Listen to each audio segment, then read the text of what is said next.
Bonjour, bonjour, c'est Chronos. Alors, bienvenue sur la caverne de l'oracle. Aujourd'hui, présentation d'un tarot. Alors, pas n'importe quel tarot. Le tarot Skyrim, The Elder Scroll, donc la 5, tarot divinatoire et son guide d'interprétation. Donc, alors, c'est assez particulier pour ce jeu-là. C'est un tarot tiré d'un jeu vidéo. Voilà. Donc, je vous laisse arriver tranquillement sur la chaîne. Si jamais vous découvrez la chaîne, vous êtes bienvenue. Vous pouvez vous abonner.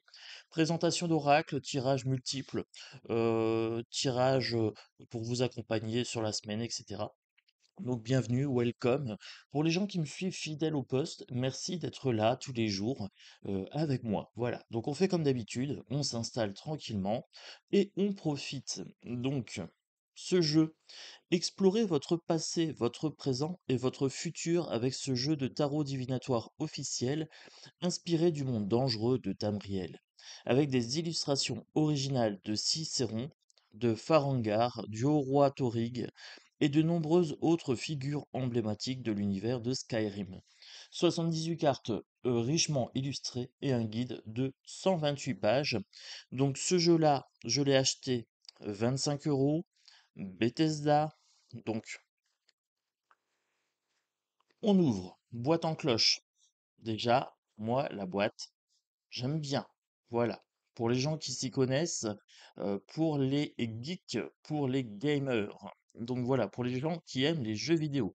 Donc si on veut se mettre au tarot, ça peut être intéressant, ça peut attirer une nouvelle population en fait sur les tarots, sur les arts divinatoires. Hop là, on ouvre, boîte en cloche, intérieur très sympathique, moi j'aime bien, avec des épées, des sortilèges, des crochets, etc. Donc ça nous rappelle l'univers de Tamriel. Le livret, 128 pages, ici. Alors, le livret, un petit peu abîmé. Donc ça, c'est dommage. Voilà, c'est dommage. Bon, après, ça fera quand même le travail. Ici, à l'intérieur, donc j'ouvre, vous avez du papier touché pot de pêche. Donc là, moi, j'aime bien. Ça fait un petit peu vieux parchemin. Donc ça, c'est kiffant. Voilà, j'aime bien. Table des matières, introduction, comprendre vos lames, arcane majeur, arcane mineur, principe de taromancie. Bon, ils ont essayé de faire le taf quand même. Voilà. Ici, principe de taromancie, prendre soin de ses lames avant d'effectuer vos tirages et les tirages. Alors, ici, comprendre vos lames en 06. Si vous êtes novice en taromancie, ce paquet de cartes peut paraître intimidant au départ. En effet, chacune de ces 78 cartes possède une signification propre qui change selon l'orientation de son tirage, position droite ou inversée. Mais n'ayez crainte, noble aventurier, ce guide comprend un tutoriel. Ah, là, vous voyez, en fait, alors on a le langage du jeu, hein, un tutoriel. Donc, on appelle arcane majeur les 22 premières cartes d'un jeu de tarot divinatoire. Ces arcanes représentent des événements importants de votre vie et dont les effets sont durables. Lus dans l'ordre.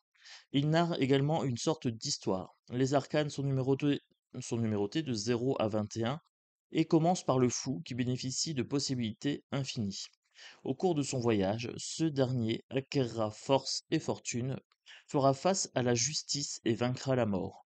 Après de nombreuses épreuves et expériences enrichissantes, il finira par recevoir l'illumination du monde. Son parcours n'est finalement pas si différent de celui de l'enfant de dragon. Alors, l'enfant de dragon, pour ceux qui connaissent pas le jeu, c'est une typologie de personnage, voilà, tout simplement.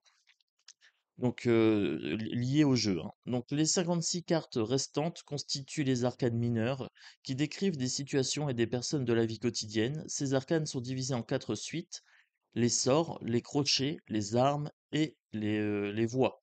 Donc, celles et ceux qui sont déjà familiers du tarot divinatoire les connaissent sous le nom traditionnel de bâton, coupe, denier et épée. Alors, s'ils les ont mis dans l'ordre, du coup, là, les sorts, ça serait les bâtons. Les crochets, ça serait les coupes. Les armes, ça serait les deniers. Et la voix ou les voix, ça serait les épées. Donc, ce jeu de cartes reprend ces idées et ajoute une touche Skyrim. Les arcanes mineures sont numérotées de 1 à 10 et chaque suite contient également 4 figures de cours illustrant un roi, une reine, un chevalier et un valet.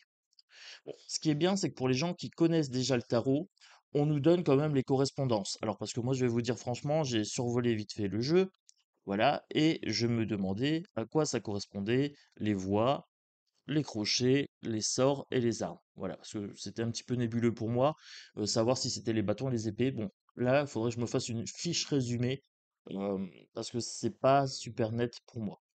Donc la suite des sorts est associée à l'aventure, la créativité et l'inspiration. Voilà, donc la suite des sorts, à première vue, c'est les bâtons. Les membres de sa cour, représentés dans ce jeu par la guilde des mages, sont courageux et passionnés. Elles correspondent à l'élément feu. Donc sort les feux. Alors, ce que j'aurais aimé, contre, sur ce jeu-là, c'est que les feux, on ait des sorts avec une couleur orange. Ce qui aurait permis, en fait, tout simplement de bien identifier la suite des bâtons. Voilà. Alors ça, petit conseil à Bethesda. euh, Mettre des couleurs peut-être, sur ne serait-ce qu'une petite pastille de couleur, voilà, orange pour qu'on sache que ce sont les bâtons. Voilà. La suite des crochets est liée à la finance. Donc la finance, c'est les deniers, d'accord? Les deniers, moi j'aurais aimé une petite pastille verte, par exemple.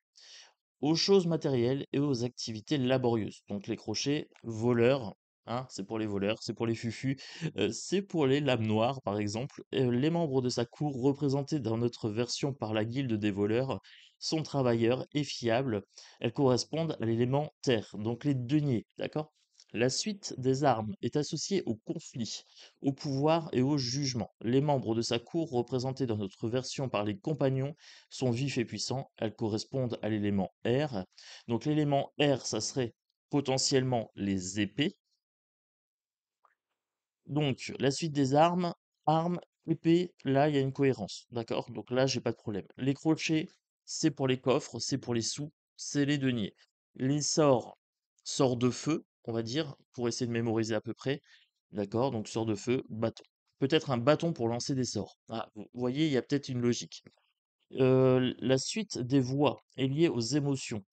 Exprimer ses émotions. Donc on peut retenir que les voix, c'est les coups. Donc la suite des voix est liée aux émotions, aux relations et à l'imagination. Les membres de sa cour, représentés dans notre version par les grises barbes, sont créatifs et équilibrés. Elles correspondent à l'élément eau, donc donner de la voix, exprimer, alors on va dire exprimer ses émotions. Voilà, j'ai essayé de mémoriser comme ça. Moi j'ai besoin d'un contexte. Donc, avant de poursuivre, nous souhaitons aborder l'expression du genre dans l'interprétation des tirages. De nombreuses cartes sont représentées par les femmes et les hommes de Skyrim, mais elles ne se limitent toutefois pas au genre binaire. Il se peut par exemple que la reine des armes vous fasse penser à votre père ou l'empereur à une personne non binaire de votre entourage. Oh là, on arrive sur du wok. Oh, wok de merde. Moi, je vous le dis comme ça. Non. Bien que les descriptions des arcanes soient traditionnellement écrites au féminin ou au masculin, elles peuvent être interprétées librement à travers de nombreuses expressions de genre. Les lames sont là pour s'adapter à votre parcours personnel, quel qu'il soit. Il suffisait de dire, en fait, hein, il y a pas de parler non binaire, en fait, tout simplement. Il suffisait de dire que un homme sur une carte pouvait représenter une femme. Voilà, il n'y avait pas de souci. Il n'y avait pas besoin d'utiliser le terme non binaire. D'accord? C'est le principe du tarot. Si je tire l'empereur, c'est pas forcément un homme, ça peut être une femme. Mais à ce moment-là, on a l'impératrice, hein. Donc là, ça me pose problème. Voilà, ça me pose un peu problème sur ça. Bon, passons. Arcane majeur. Et là, vous avez dans le livret, à gauche, la carte. Vous avez le fou. Alors, par exemple, si on prend le fou ici, j'adore ce fou-là. Il ressemble au Joker. J'aime beaucoup. Alors, vous voyez, les interprétations, par contre, sont très très bien faites. Bon, Bethesda, jeux vidéo, s'il n'y avait pas des beaux dessins, ça serait quand même dommage. Donc là, on voit que ils savent s'y prendre, hein, pour les illustrations. Le fou représente le début d'un voyage et la volonté d'atteindre un grand objectif. Tout comme lui, Cicéron parcourt le monde de Skyrim à la recherche du dernier sanctuaire de la confrérie noire. Son but est de retrouver un auditeur pouvant parler à la mer de la nuit et assouvir ses envies de meurtre. Vous entamez peut-être un voyage similaire dans votre vie, lequel implique certainement moins d'assassinats. Alors j'aime bien parce qu'il y a une touche d'humour. Il y a une touche d'humour et alors pour les gens qui connaissent l'univers Skyrim, Cicéron, ils connaissent, voilà. La carte à l'endroit. Bien que les croyances de Cicéron soient sombres par nature, elles le font avancer sans hésitation. Vous devriez en faire de même. Laissez votre foi en votre objectif vous guider vers l'inconnu. Le but à atteindre en vaut la peine. Si cette carte est inversée, bien que Cicéron parcourt le monde de Skyrim afin de protéger la mer de la nuit, son excentricité et ses décisions hâtives conduisent la confrérie noire à se retourner contre lui.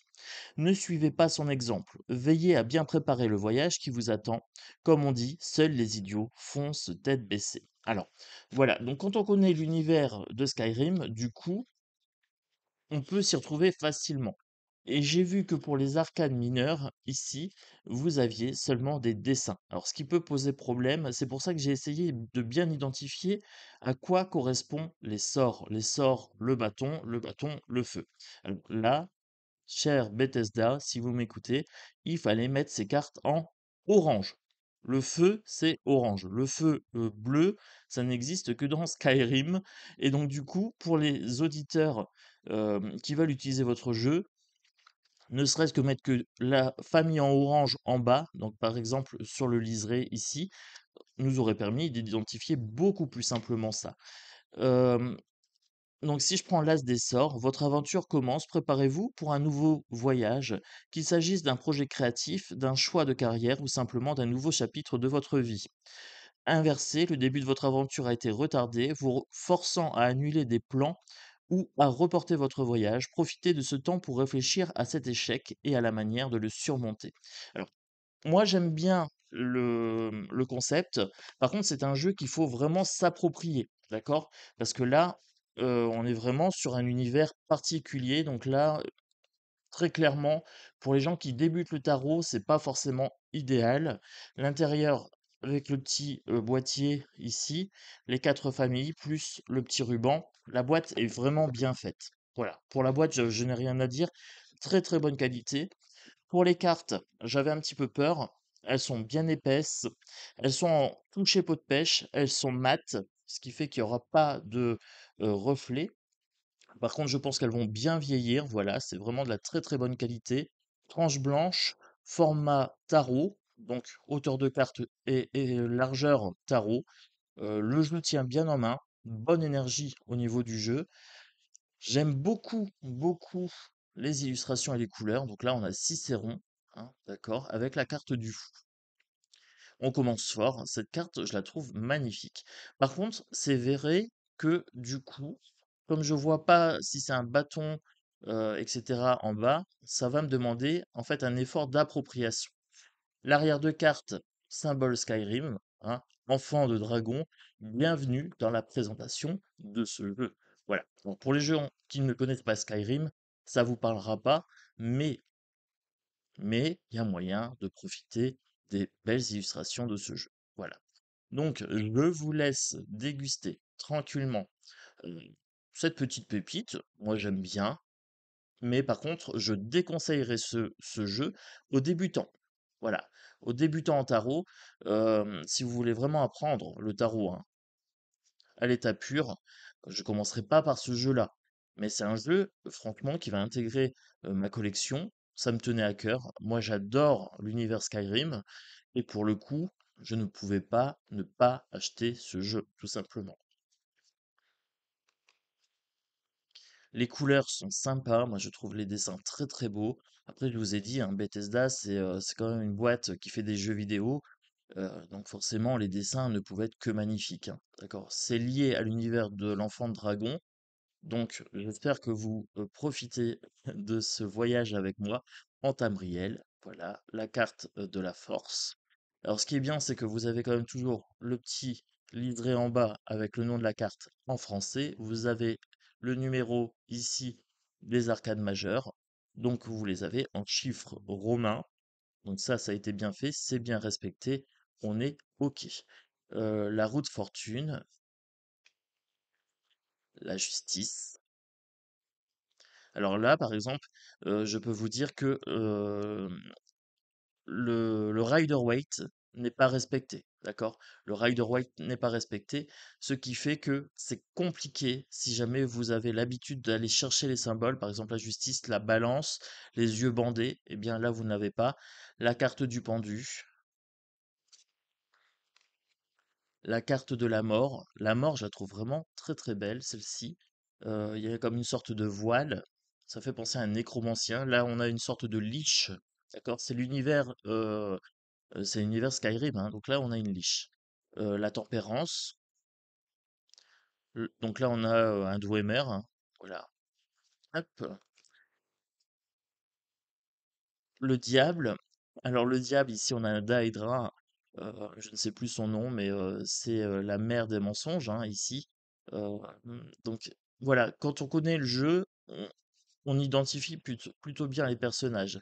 La carte de la tour, qui est ici représenté par Sheogorath. Alors Sheogorath ici, euh, c'est le dieu fou. Voilà, c'est le dieu du chaos. Donc du coup, vous voyez, quand vous connaissez ce personnage-là, eh bien, vous arrivez à bien identifier la valeur, la thématique de cette carte.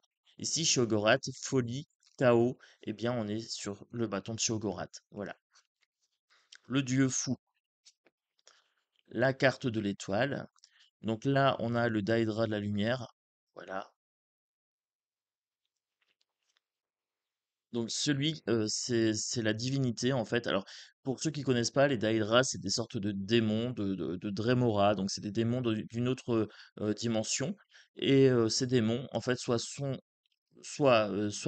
bénéfiques, soit maléfiques, tout simplement. Et là, ici, on a Meridia.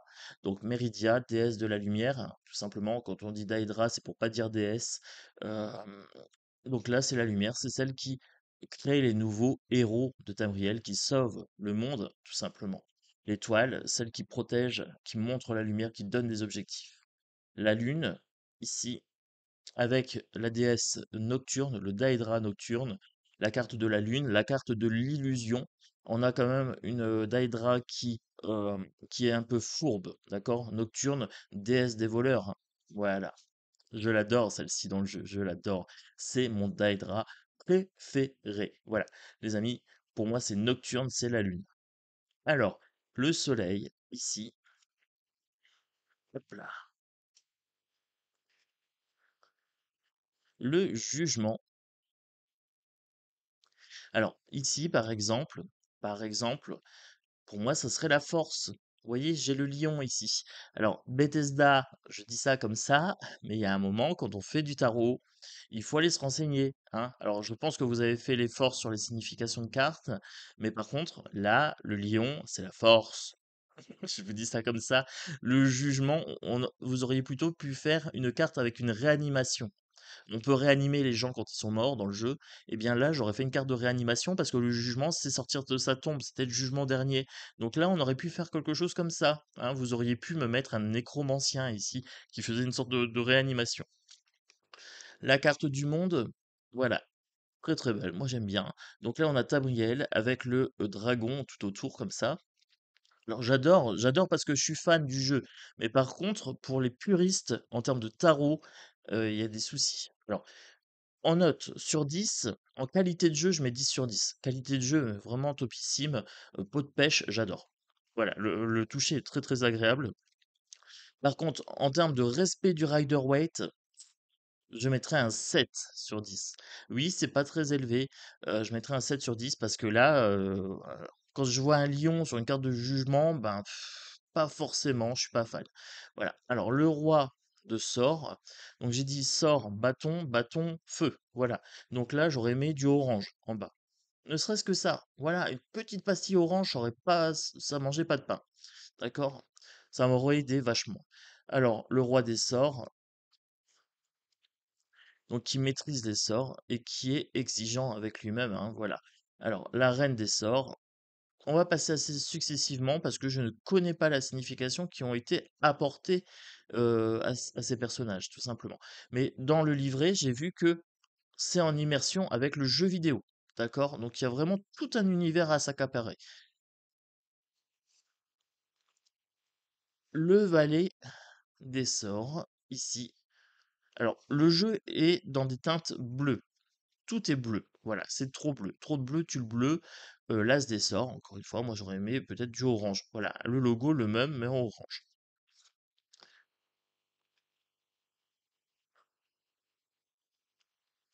Donc ensuite, on a vraiment ici 3 de sorts.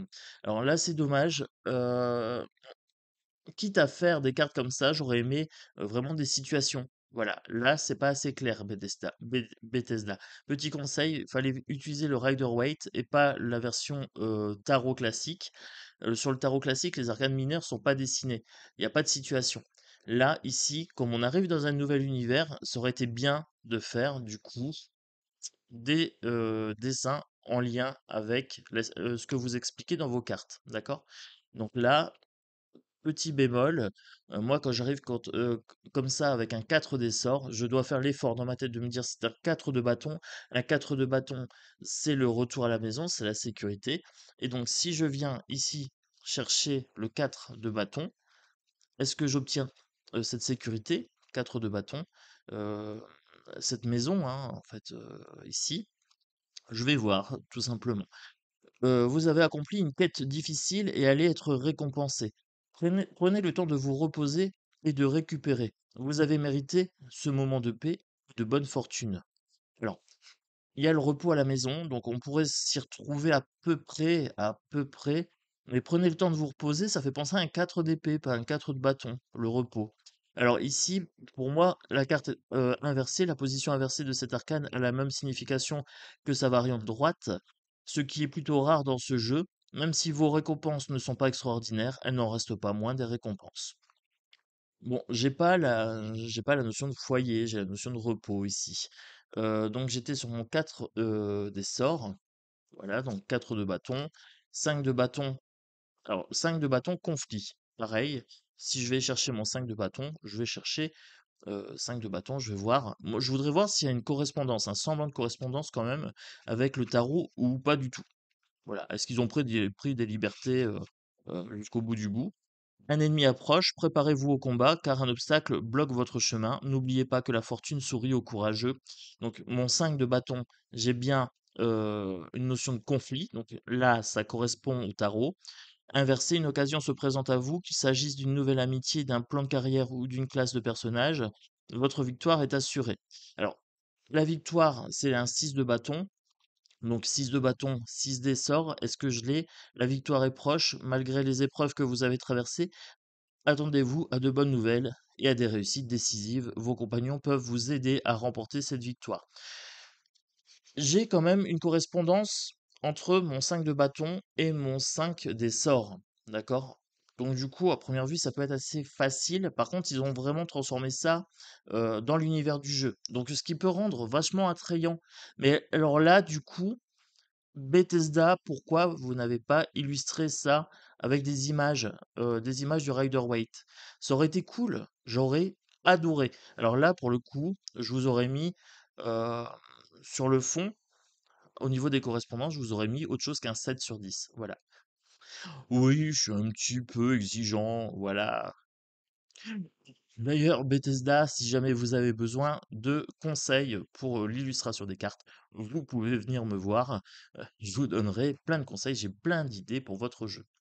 Voilà. Si jamais vous voulez en sortir un deuxième, venez voir Tonton Chronos, hein, Mister Ombrium sur votre jeu. Je me ferai un grand plaisir de m'associer à vous. Alors, le roi des crochets. Les crochets, l'argent, les deniers. Voilà. Le roi des crochets, ici, les crochets, alors j'adore. Dans le jeu, c'est un truc, on a des coffres et on fait avec des crochets, il y a des goupilles, et puis on dégoupille les coffrets.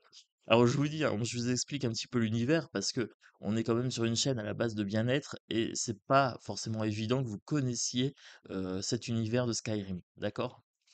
Donc le chevalier des crochets et le valet des crochets. Alors là, vous voyez, vous avez les crochets en arrière. Là, on a une sorte de voleur, d'assassin. Hein, voilà, donc ça colle bien à l'univers ici euh, du jeu. Mais par contre, il faut vraiment lire le livre et vraiment le mémoriser. Il y a vraiment cet effort à faire. Donc, les crochets, l'as de denier, quelque chose qui arrive dans la matière. Voilà, une opportunité dans la matière.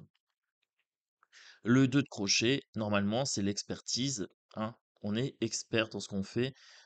Voilà, donc moi, j'ai été vérifier hein, tout à l'heure sur quelques cartes. Je vais pas faire ce travail-là sur toutes. Euh, le 3 de crochet, le 3 de denier, ici, travail collectif.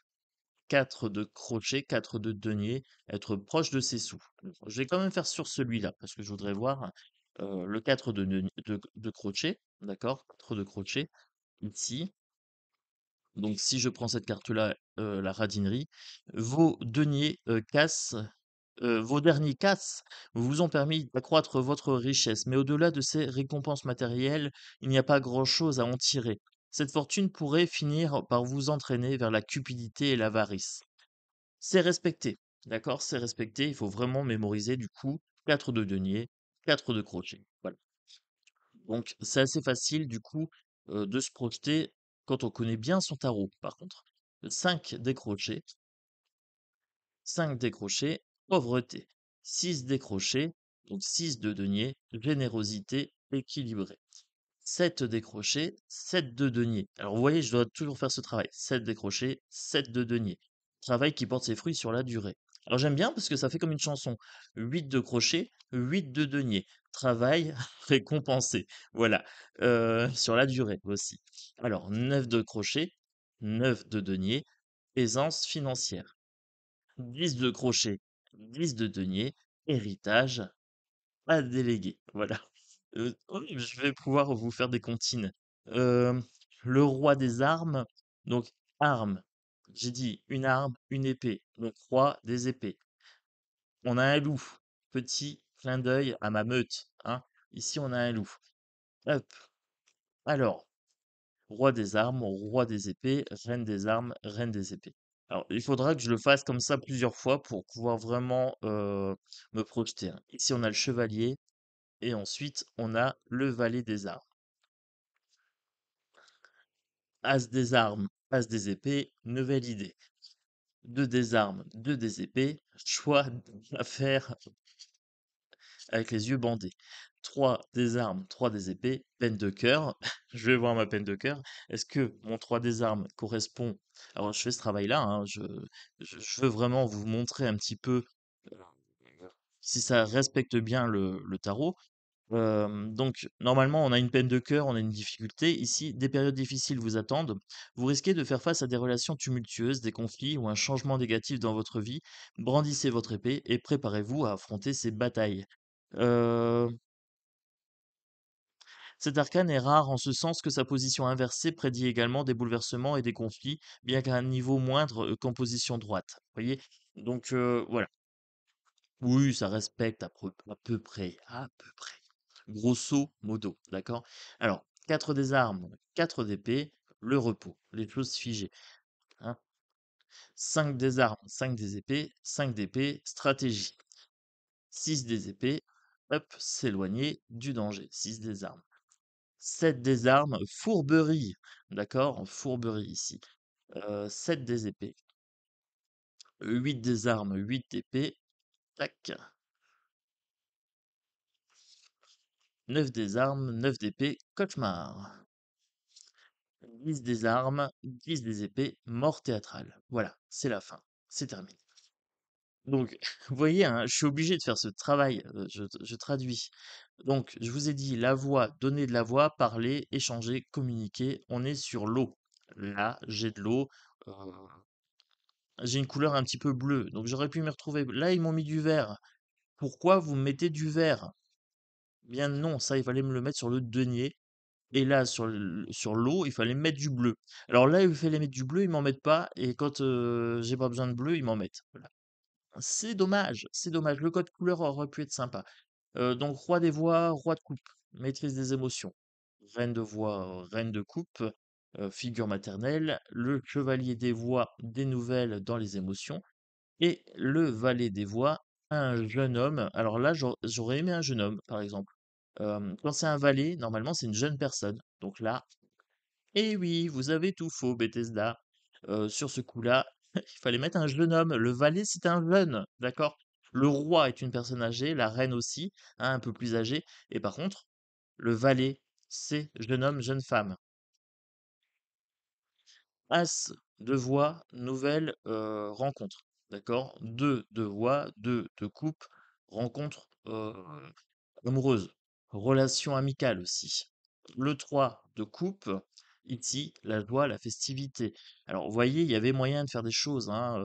Là, il y avait moyen de mettre les célébrants, par exemple. Pour les gens qui connaissent Skyrim, les gens qui font la fête, les célébrants, on pouvait l'avoir sur le 3 de voix. Bethesda, venez me contacter, j'ai plein d'idées. Allez, le 4 des voix, 4 de coupe. Alors, vous voyez, je dois toujours faire ce travail, hein.